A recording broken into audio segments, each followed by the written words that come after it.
Ladies and gentlemen, me and Malcolm implore you to listen to this whole podcast rather than just the first, I don't know, first 5 minutes of the podcast because today is a message that we have to bring to light today rather than our usual weekly recap. And to this past week, I should say, has probably been one of the most life-changing, society-changing weeks in probably our lifetime. And we've only been living it for 20 years. Yeah. And we would think, as a sports podcast, that the week of March 11th would have been one of the biggest weeks that we've been a part of because of everything being canceled. But if you haven't been living under a rock lately, we saw that again last week, but not for COVID reasons, for human rights reasons. Yeah, it's been you wouldn't expect these types of protests and boycotts to happen. Like if you look back to the 60s where these types of this is the last time a boycott happened was in 1968. Bill Russell and the Celtics, if I'm not mistaken, actually boycotted their game due to social injustice and racial injustice that was going on at that time. And the fact that we're still doing that decades later to try to stand up for what is not political whatsoever. It's human rights. It's basic human rights here that we're defending, and people are getting upset about it. I just find that disgusting. So we don't want to give you the typical weekly recap, and even though there was a lot of stuff and there's a lot of noteworthy stuff that we could talk about today, but I don't think that's what we should be doing today because this is what's more important. And at some point in time, you gotta wake up and be like, okay, sports, it's not the big deal right now. That's not what's important right now. There's other things that are way more important. So if we'll just go through what's been going on with the protests and then give you our opinions on what's going on and what should be done in the future as well.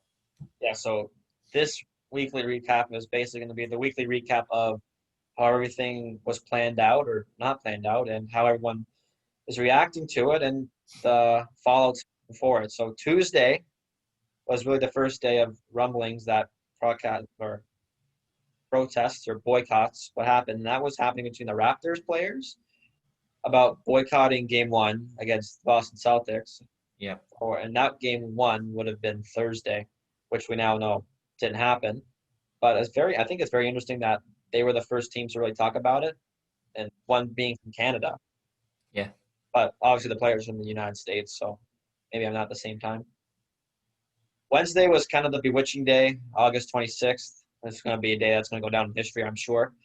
Milwaukee Bucks boycott their Game 5 playoff game against the Orlando Magic. They didn't take warm-ups and didn't notify any other teams that they were going to boycott. And that bothered some teams that it wasn't planned because I'm sure most of these teams wanted to join them in protesting, which they did later on.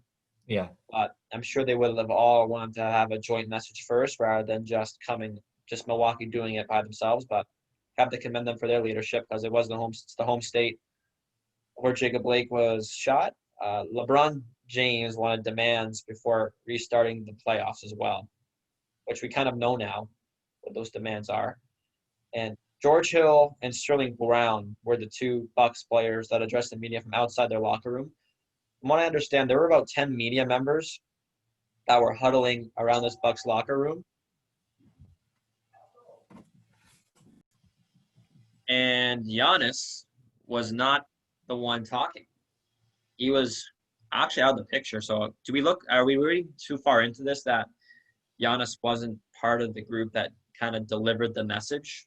I don't think it has to be this like the superstar players, anything speaking out. As long as people are speaking out and they came and addressed the media, and they didn't even have to do that. But I don't think it mattered who it was coming from.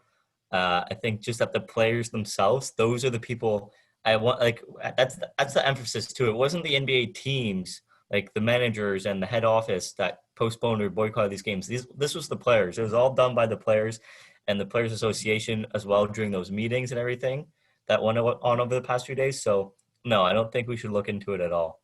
Yeah, he was still there in present. So I mean, kudos to him Yeah. for stepping up like that. The Detroit Lions canceled their practice on Wednesday Obviously, they don't have the capabilities to boycott a game since there's no games being played right now.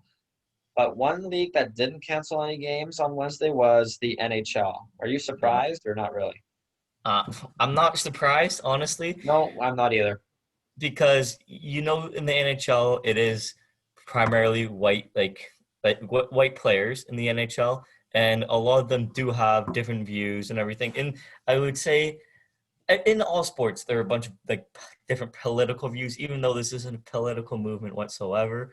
But in the NHL, I kind of expected it to like, okay, they're not gonna in the Boston game, Boston Tampa game, they did like a moment of silence or something. I think that's what I saw on the score that said, "Oh, they took a moment of silence for Jacob Blake," but they didn't postpone the games right away. They didn't like that day. They didn't postpone the games, so it was kind of expected and kind of disappointing to a lot of people who were expecting more, especially after the HDA being founded this year, like recently, very recently, and all the people of color players who are speaking out, and they found it just disrespectful and disappointing on behalf of everyone who was involved. Yeah, it's quote the illustrious Dennis Green. We are who they thought they were. Yeah, Like, I'm yeah, sure a lot of people would have been I think I would have been pleasantly surprised to see if they postponed games, but I'm sure a lot of us thought that it wasn't going to happen. But as we get more into it, you'll figure out that they did. mhm, Uh, only four baseball games were postponed. Milwaukee versus Cincinnati, obviously, was Milwaukee's in Wisconsin. Dodgers versus the Giants, Mariners versus Padres, and Angels versus Astros. A couple players sat out games while their teams played. It's not remember off a couple. Dexter Fowler plays for the Cardinals. He sat out. Jason Hayward, he sat out. Uh, all other NBA games that day were postponed. The yep, Lakers Blazers game and the Rockets and Thunder were postponed. This is very moving. The NBA on TNT host Kenny the Jet Smith, for NBA yeah, champion, walked off the set live. I thought that was very, very powerful the way he did it yeah, on live TV, no less, not showing up to work that day. yeah, 8 p.m. There was a meeting between all the NBA players that night in a ballroom out in Disney's Orlando campus. There are two teams voted to boycott the season. It was the Lakers and the Clippers. I thought I was talking to you that day. I thought the season was done. yeah. You told me that like before we even heard about this. You said the season. You think the season's going to be over, and then little do we know that they had talks about it and actually thought of canceling the whole season. But yeah, didn't turn out that way. You got Thursday's news then, boss guy? Oh yeah, so on Thursday it was announced that the NBA playoffs will continue with games resuming today now on Saturday. So from Thursday and Friday they didn't play any games, but Saturday they're going to commence up again.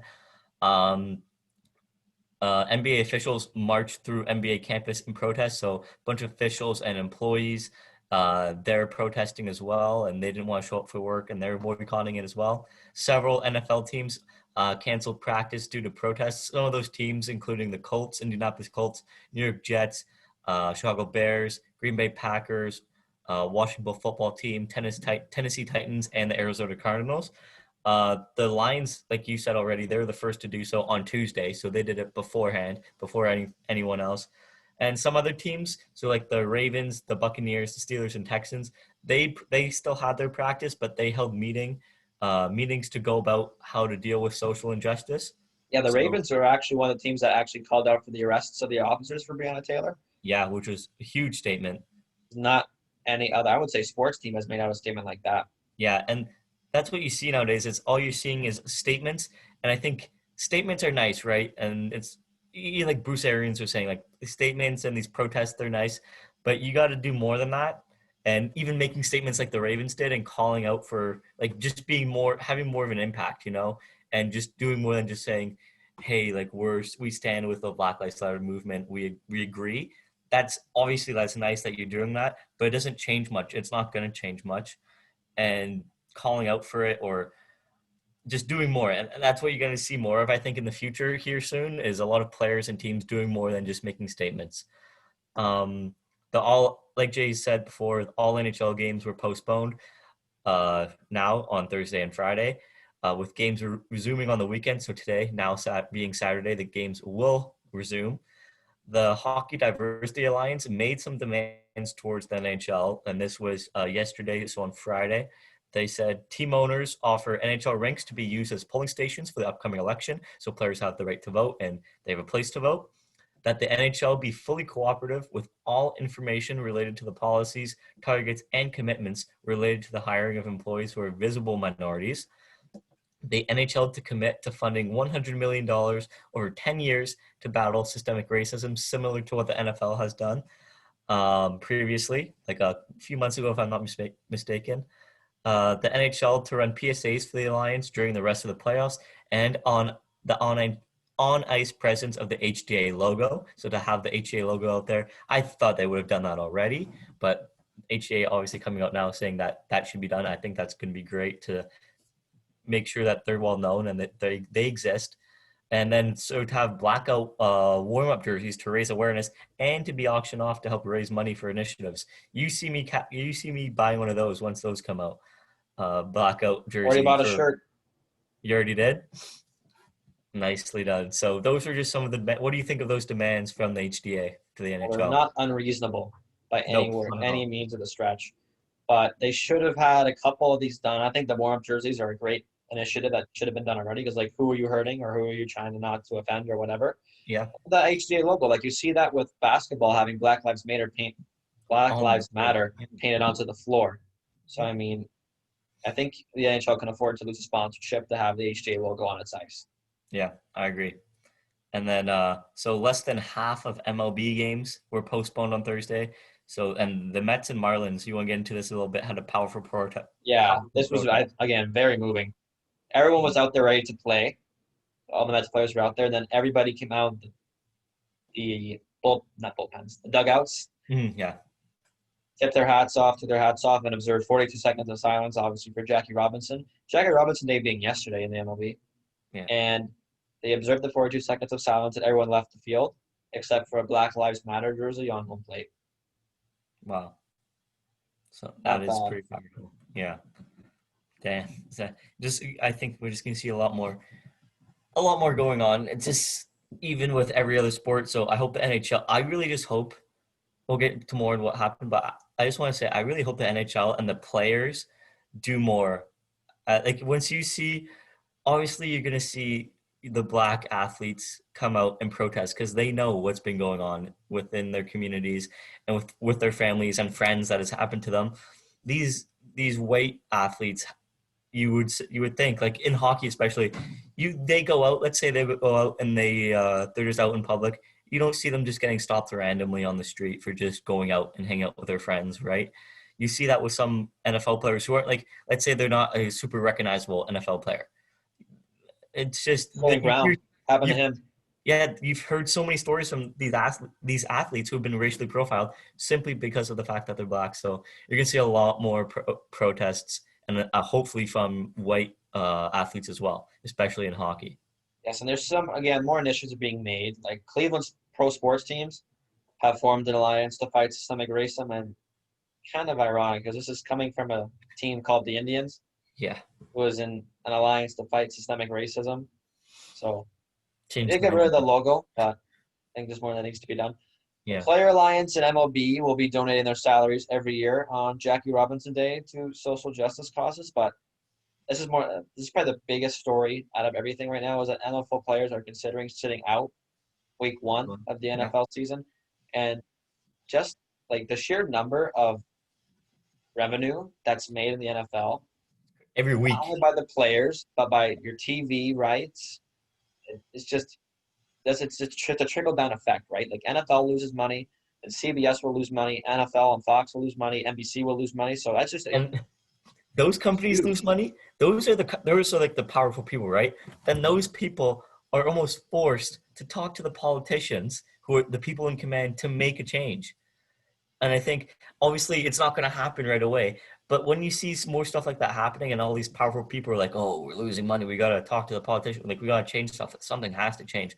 I think that's the way it's kind of going to start. And we're going to see actual change within about systemic racism still in the US and in Canada as well. Absolutely, you can't get lost. Like obviously here in Canada, it's less of a story, but you can't not ignore that it happens everywhere.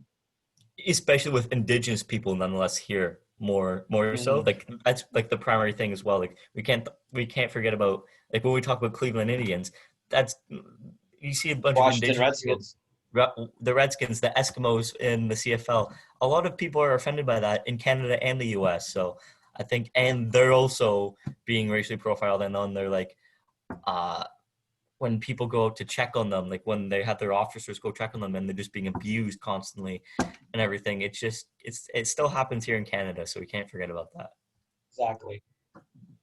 There's obviously a ton of names that NBA players are allowed to put on the back of their jerseys. One of them was say their name, Yep. and we're going to right now. Like these are just a slight count on your Fraction. finger, a very small fraction Mhm. of people who are victims of police brutality, and these are just in the last 6 years. Obviously, we know now in 2020, Jacob Blake, George Floyd, Breonna Taylor, Ahmaud Arbery, just name them off. But there's a lot more, and we're just going to name a couple more. Atiana Jefferson was shot through her window with her 8-year-old nephew watching. And police responded to a 911 call that her door was open. That was their own reason why she was shot. Atiana Jefferson was 28 years old. Or Rosser, police responded to a domestic violence call that Rosser was holding a knife. Police tasered her, then proceeded to shoot her. And guess what, Malcolm? The police faced no charges. Yeah. And before you move on, because there's a lot of other names to get through here, I think we want to also emphasize. I think we have to start saying the names of the police officers. Don't say arrest the cops who murdered Breonna Taylor. But keep saying her name, but say the names of the police officers because they don't deserve the privacy or anything that they don't deserve any privacy for what the things that they've done. And I'm not saying like all the cops are bad, but these cops who have done these things, they don't deserve any privacy. So we gotta start learning their names, start saying their names, and don't give them any privacy. Yeah. Stephon Clark is another one. Police thought he was holding a gun in his grandmother's backyard. She to shoot him 20 times. You know what he was holding? He was holding his cell phone. His cell phone Not a gun, his cell phone. I don't know how you can make the assumption that this is a gun. is a gun. The district attorney's office declined to file criminal charges. Stephon Clark was 22 years old. Autumn Jean was shot by an off-duty officer after the officer thought it was her apartment and that Jean was an intruder. Jean died on his couch eating ice cream. Jean was 26 years old. Philando Castile, police shot Castile seconds after telling him that he had a legal firearm after being pulled over. His girlfriend and 4-year-old daughter were in the car, and the officer was acquitted of second-degree manslaughter. Philando Castile was 32 years old. Alton Sterling. He was selling DVDs and CDs in the shop he owned when 2 officers tasered and pinned him to the ground and then was shot 6 times. In the footage obtained, the officer can be seen shooting Sterling in the head and, excuse my French, calling him a stupid motherfucker. No criminal charges were filed. Alton Sterling was 37 years old. And these two hit really close to home, just how the age difference is here between me and Malcolm. Michael Brown, one of the more famous ones to happen in 2014. An officer confronted Brown and his friend. A scuffle ensued, and the officer fatally shot Brown. His friends said that he acted in self-defense. No criminal charges were filed. Michael Brown was 18 years old. And the last is Tamir Rice, who was playing with a toy gun in Cleveland, close to home, when 2 officers shot him. Officers were at the park for not even 2 seconds before noticing and shooting and firing bullets. They tackled his 14-year-old sister, handcuffed her, and put her in the back of the cop car. It took them 4 minutes before Rice could get medical attention. He died in the hospital the following day, and no criminal charges were filed. Tamir Rice was at the very young age of 12 12, years old. 12 years old. And so we know about the riots. So, and there's many names that we haven't mentioned. There's a lot of names that we did not mention, but we know about the riots that have continuously been going on and they're not being documented because a lot of people like to think of Black Lives Matter as a trend. And only when something big happens will they like post about it on their stories and whatnot, blah, blah, blah. It's not a trend. It's still going on. The protests have been going on all summer, every single month throughout the summer, May, June, July, April, like March, April, June, July, up until today. You saw the riots in Kenosha, and you saw this 17-year-old who killed two Idiot. with his his assault rifle. I don't know what type of gun it was. In this assault rifle, killed two, wounded one. Did not. He walked by the police officers. Do you think he got shot by the police officers? No, he was a white kid. He walked by the police officers, not even with his hands up. He was like kind of half arms up, and he walked like like this by the police officers. The cop cars were driving past him. They were driving past him, and they're saying that he might not even get convicted because he was acting in self-defense. You No, you're not acting in self-defense. You're shooting people, and Donald Trump is giving these people who are who have like rights to guns, right, to go out and work with the police to calm down these protests, to calm down these protests Yeah, the using their, militia, what they it's a call them. militia basically, and a 17-year-old kid thinks it's okay to go out with an assault rifle. And the way New York Post posted, so they posted a thing about Jacob Blake saying, "Oh, new evidence finds that Jacob Blake had a knife in his car." Like that was their post about Jacob Blake. You know what their post was about? Whatever this kid's name was, I can't remember his name. I want to know his name. I think it was Whittington or something like that. His last name, but his post was 17-year-old Kenosha shooter found cleaning the graffiti, being a good citizen, basically, in Kenosha, like before. But that's all they said is like, oh, he was caught like trying to portray him as a good kid. Like he's not a good kid. When you murder two people, you're a terrorist. That's a terrorist act, and they're trying to paint it as he was some good kid cleaning up some graffiti. Like no, just the way that America and the news, some news outlets portray between victims who are people of color and then terrorists who are white terrorists, it's very different. It's very sad to see still happening today. Yeah, it's very troubling to see how much stuff we've already done post George Floyd, Mm-hmm. and to see it's still happening, Mm-hmm. regardless of what we just did to help further the movement towards Black Lives Matter. To see none of it did anything. Yeah. Um, very sad to see. There's been no change since 400 years ago when slave trade We was like to first. think we like to think there's been change. There's been change. There's been change, very minimal change, and not enough change. And it's I don't know. We have something's big's got to happen for there to be actual change And within I this. think it did with protests happening and boycotts. Like, Yep.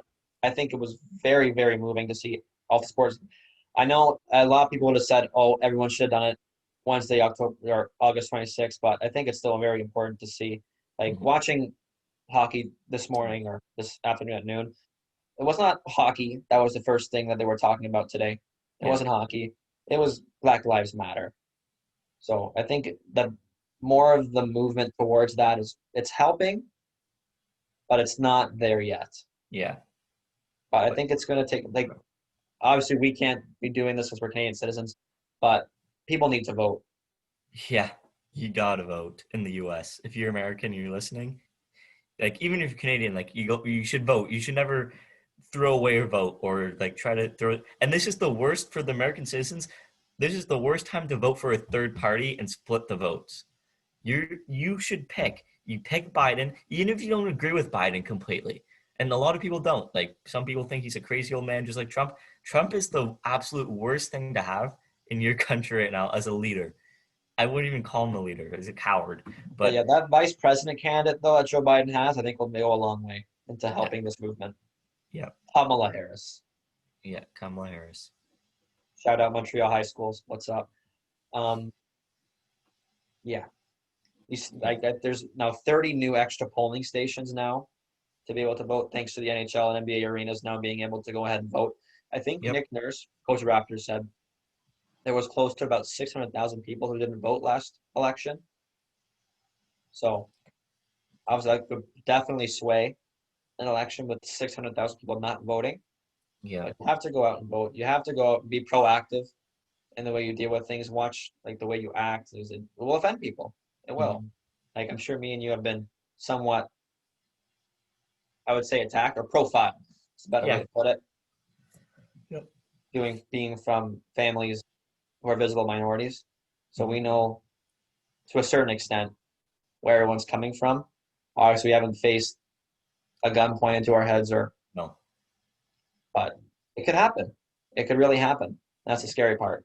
that's we go to the U.S. Like it could happen. We don't know. I haven't been to the U.S. enough for that thing to happen. I don't think it would happen here in Canada to me because I'm not like I'm a mixed kid, right? So like I'm half my mom's side's white, my dad's side's brown. So it's not like I'm a visible like people like to think as black people as threats in the U.S. Like cops see that. I'm like, well, like I'm not black, but like the fact that you see a black person and you automatically think they're a threat, like what, like how can you just, how does your brain work that way? I don't understand. Yeah, it doesn't make sense. People's rationales need to change. Hmm. I think Doc Rivers, coach the Clippers, put it perfectly when he said that we love our country and our country doesn't love us back. Yeah, that's facts. And it says a lot from him because he lived through 1968 with Martin Luther King. Yep. But we lost again. But Jackie Robinson Day being yesterday, we lost a huge, Mm. huge, huge person that I thought really it was fake. advocated for racism Thought it or was against fake. racism. Excuse me. Black Panther, Jackie Robinson in the movies. Chadwick Boseman passed away at the age of 43 yesterday, which I came at it way out of left field. Pardon the baseball pun. Yeah, But he was battling with colon cancer for 4 years of colon cancer. and he was still doing all this, bringing us joy throughout all his roles. And he was like you, that just caught me off guard. I saw like I woke up to like Instagram stories. I'm like, wait, why is Chadwick Boseman like Yeah, I had what's to look it going up. on? And I see more saying R.I.P. I'm like, you're kidding me, right? And like the fact that I saw that he was dealing with colon cancer, I'm like, I didn't know about this. Like, but obviously, he's entitled to his own privacy. So like, if he didn't want to say that he was battling through that, then obviously that's his right. But the fact that it just caught everyone off guard, and he was just such a big influential person to so many people and so many kids today, just it's a huge loss, tremendous loss. And I think it's even more touching that he died on Jackie Robinson Day. Yeah, That really came full circle. If I could speak, like yeah, exactly, if I could speak. But this brings the end to the weekly recap. Um, Boycott edition, I guess we'll call it. Sure, yeah. but sports are back, but enjoy it because we don't know if this happens again. I don't know how long we're gonna be seeing sports Hmm. play I agree. because of what just happened this week. So if it happens again, I don't think it will because of what happened, and I'm sure it's gonna get passed up to the owners, and it's gonna get passed on to the people they know. Yeah, the higher up in charge. Yeah, Exactly. Obviously, I would love to say that me and you make a difference, yeah, but we don't know the right people to make a difference. yeah, Hopefully, it gets passed down, and hopefully, we don't have to see this ever happen again for our sakes, for our kids' sakes, and for our kids' sakes. yeah. So, until Fantasy Friday, it's Jacob. And Malcolm.